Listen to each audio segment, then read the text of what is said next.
Luego tenemos los adenomas, el adenoma papilar renal, que suele ser cromófilo, y el adenoma metanéfrico, que es una versión embrionaria de los adenomas renales, y por último el adenofibroma nefrogénico. ¿Sí? Entonces, todos estos son neoplasias benignas, ya sean adquiridas a lo largo de la vida o teniendo una base embrionaria, ¿no?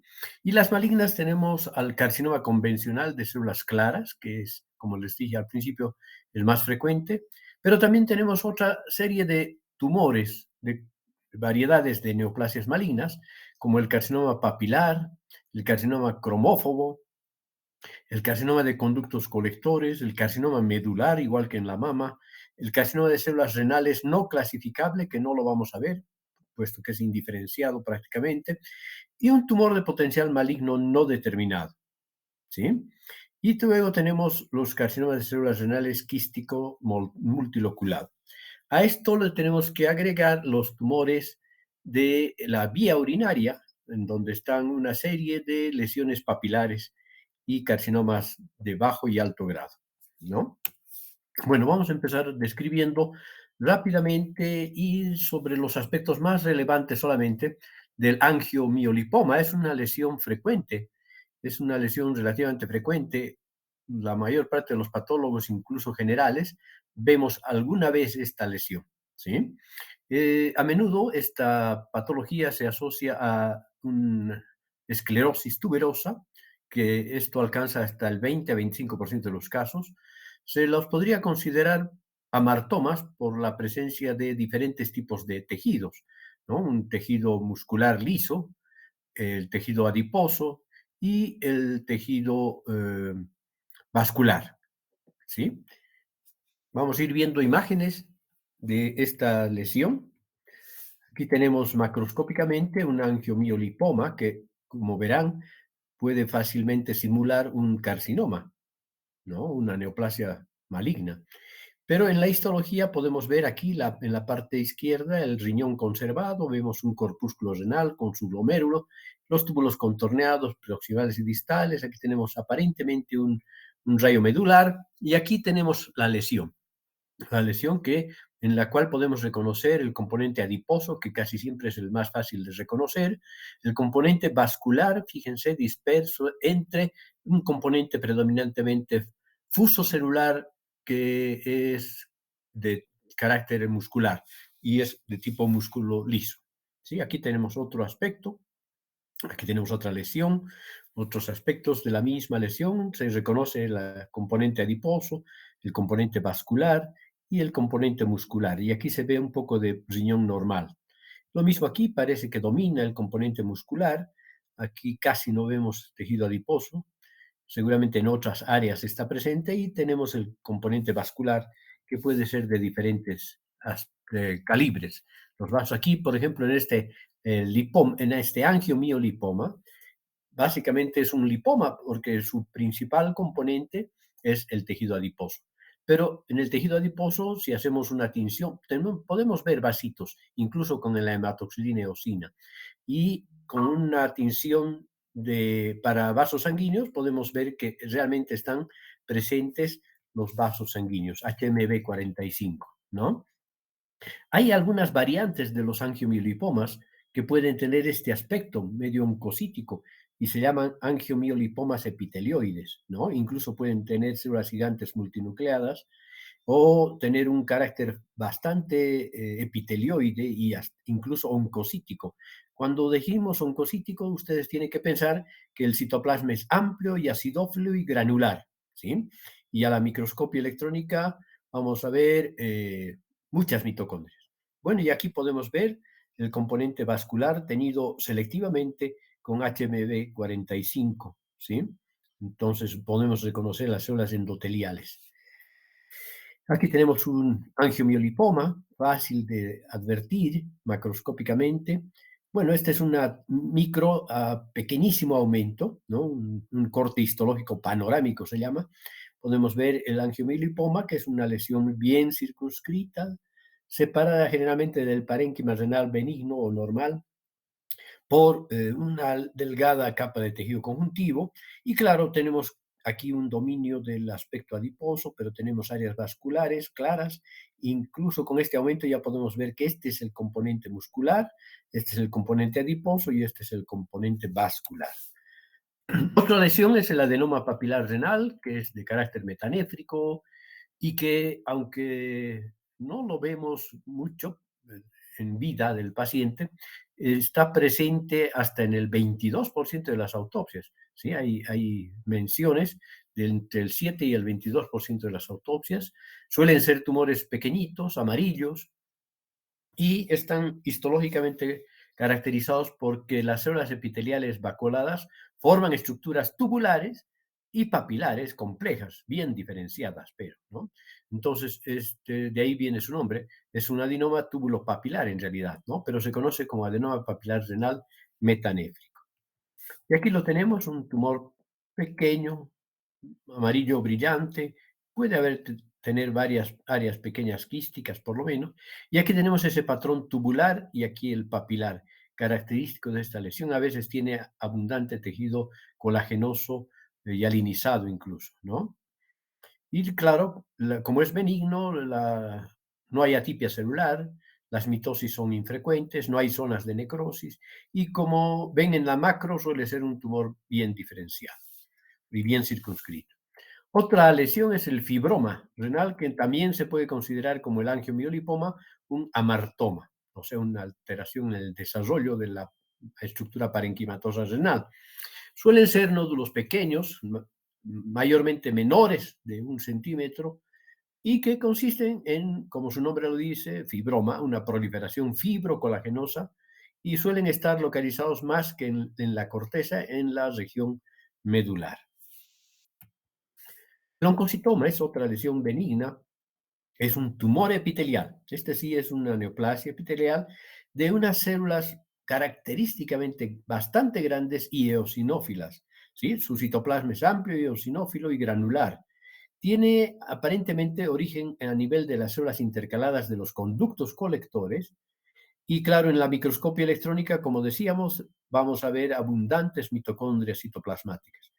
El diámetro variable, en ocasiones grandes, pero rara vez, incluso siendo grandes, no metastatizan, ¿no? Suelen metastatizar. Y aquí vemos la lesión, tiene ese color dorado, bronceado, ¿sí? Que le da la gran cantidad de mitocondrias que tiene.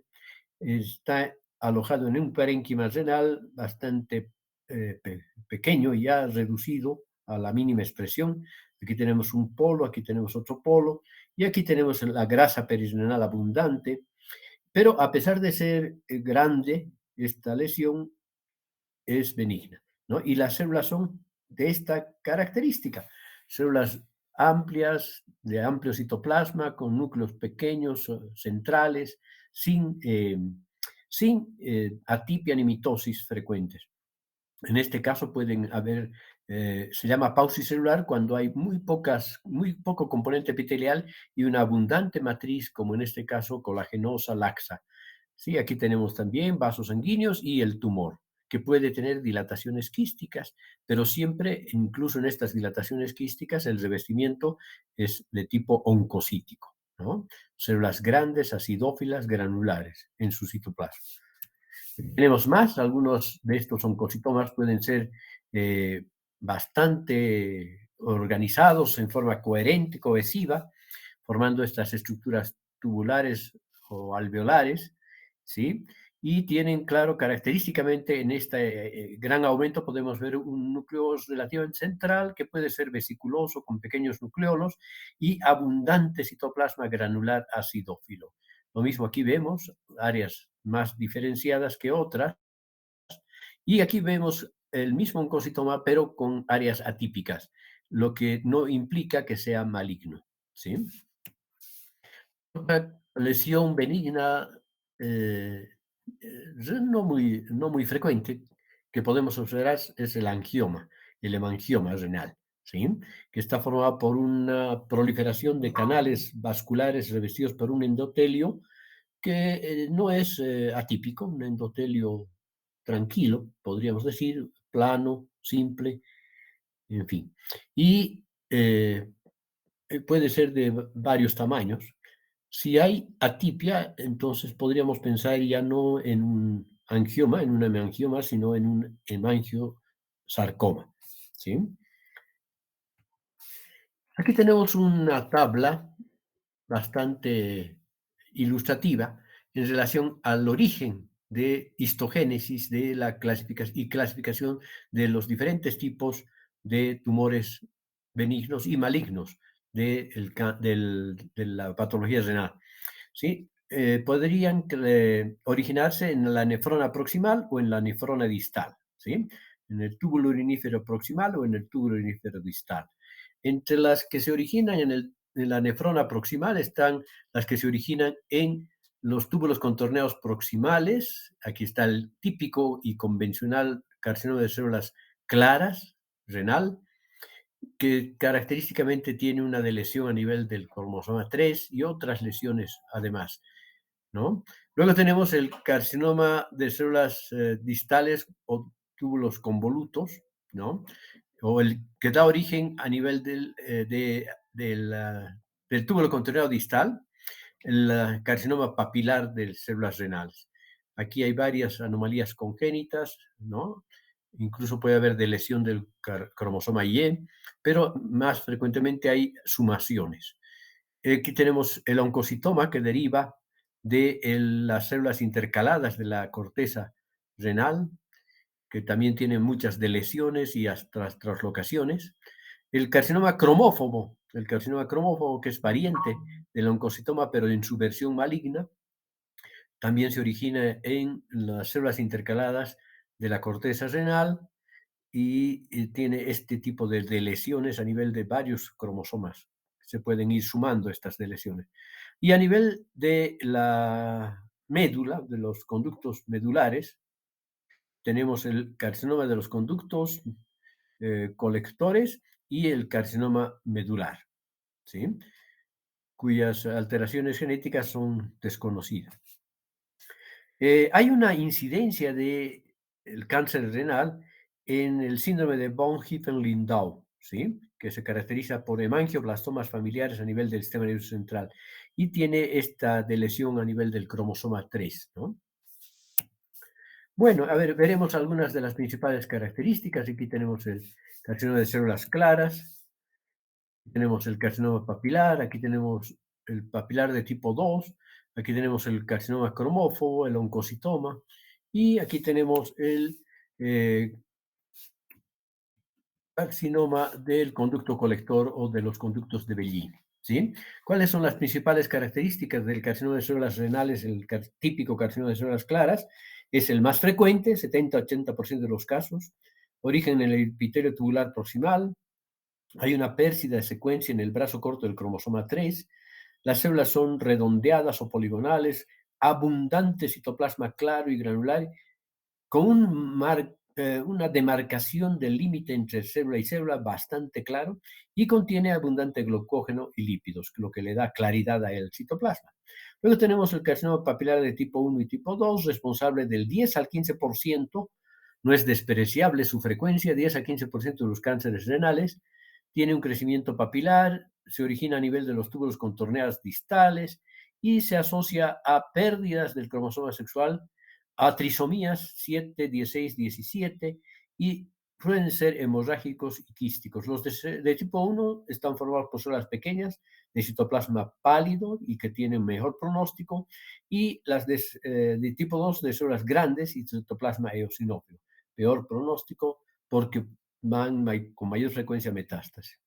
Luego tenemos el carcinoma cromófobo, que representa el 5% de los cánceres renales, células con membranas celulares prominentes y básicamente igual que en las células claras, sus márgenes citoplasmáticos muy netos, pero aquí el citoplasma es eosinófilo y granular. Múltiples pérdidas cromosómicas, una diploidía extrema, se agrupan en masas sólidas, células más grandes se encuentran alrededor de los vasos sanguíneos. Tiene un buen pronóstico el carcinoma cromófobo. El oncocitoma es benigno, representa el 5 a 10% de los tumores benignos, bueno, de los tumores renales, proviene de células del conducto colector cortical, aspecto benigno que raramente causa metástasis, ¿no? Tiene que ser grande y pleomórfico para tener esta posibilidad. Las células grandes son grandes, eosinófilas, bien diferenciadas, con núcleos pequeños y numerosas mitocondrias, puesto que son cocitoma. Y el carcinoma del conducto colector, conducto de Bellini, representa apenas el 1%, tiene origen en las células del conducto colector de la médula. Las células marinas forman glándulas atrapadas en un estroma fibroso. Vean, las glándulas atrapadas en un estroma fibroso. Numerosas pérdidas cromosómicas y de lesiones. Bueno, aquí tenemos el carcinoma renal típico de células claras. Vean ustedes, forma esta organización organoide, ¿sí? Alveolar.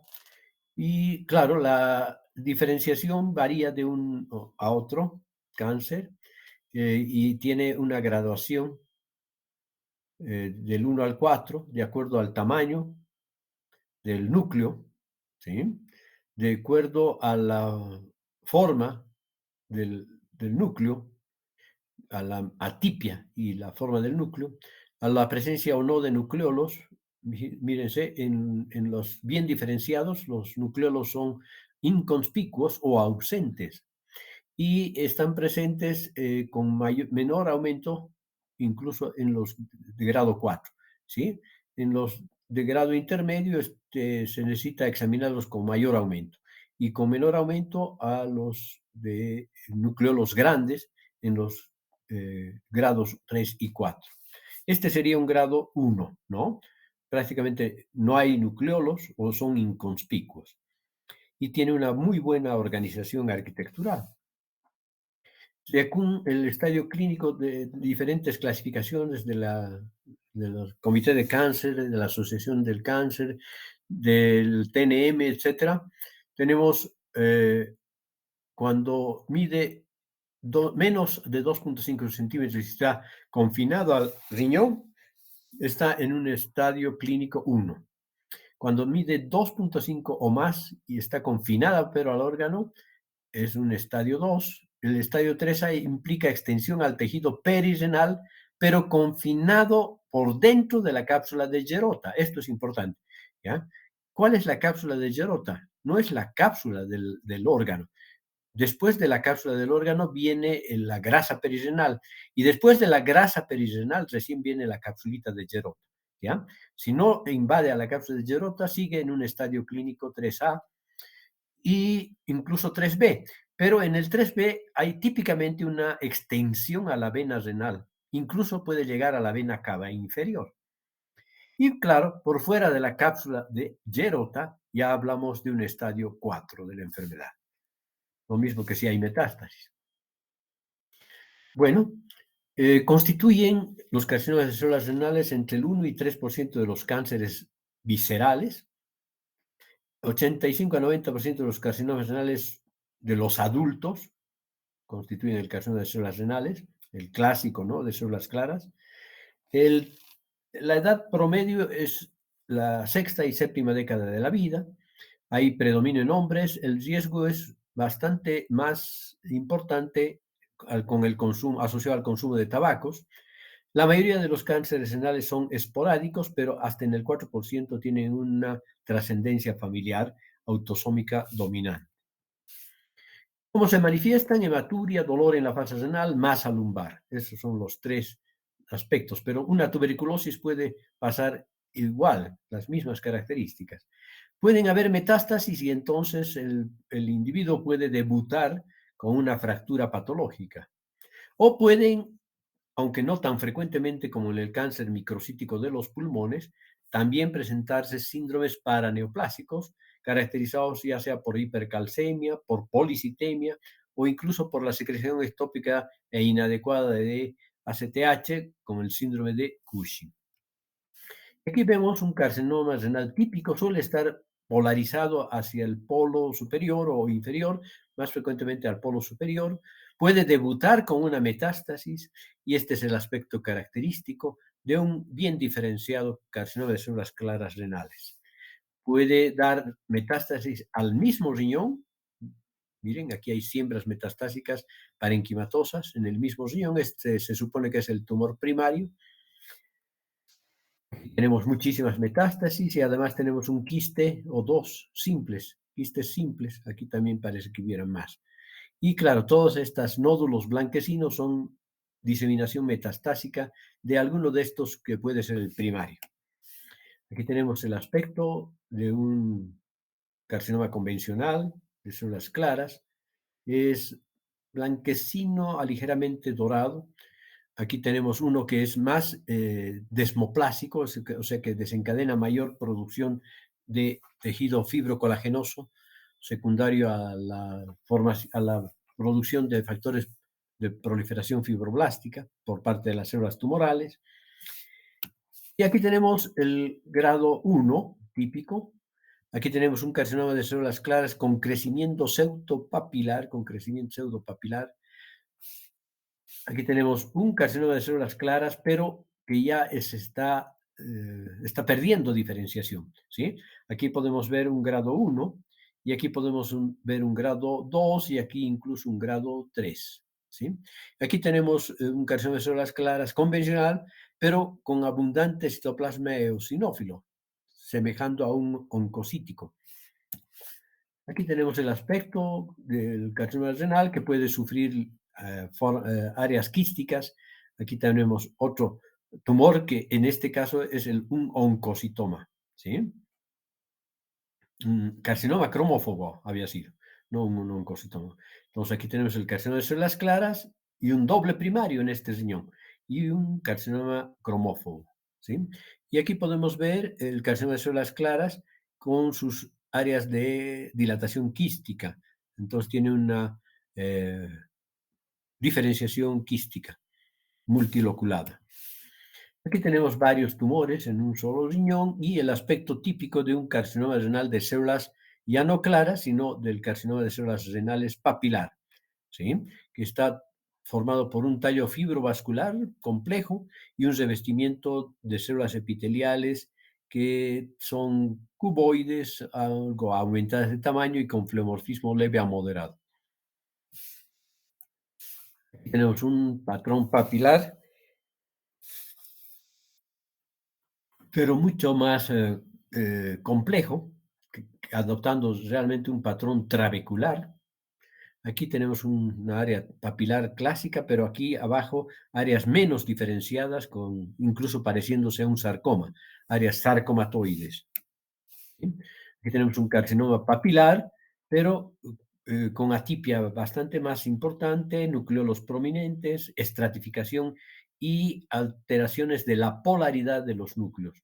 ¿Sí? Un carcinoma papilar, que en este caso además tiene un citoplasma eosinófilo, cercano al oncocítico también.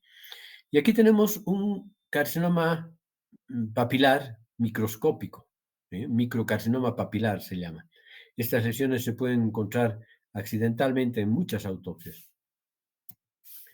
Aquí tenemos otra vez la lesión, aquí hay otro carcinoma cromófobo, el carcinoma cromófobo que tiene un patrón organoide con tallos fibrovasculares o septos fibrovasculares y la clásica presencia de abundante citoplasma acidófilo, núcleos centrales, aquí con un patrón pseudopapilar,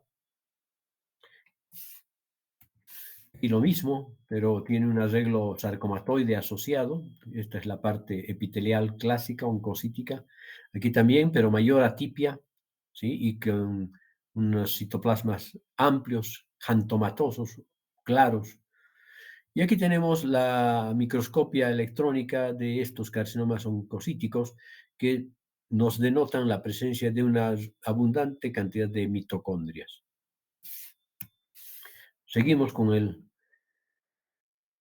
patrón oncocítico, ¿sí? Aquí este es un oncocitoma que ha infiltrado la vena renal, tumor híbrido.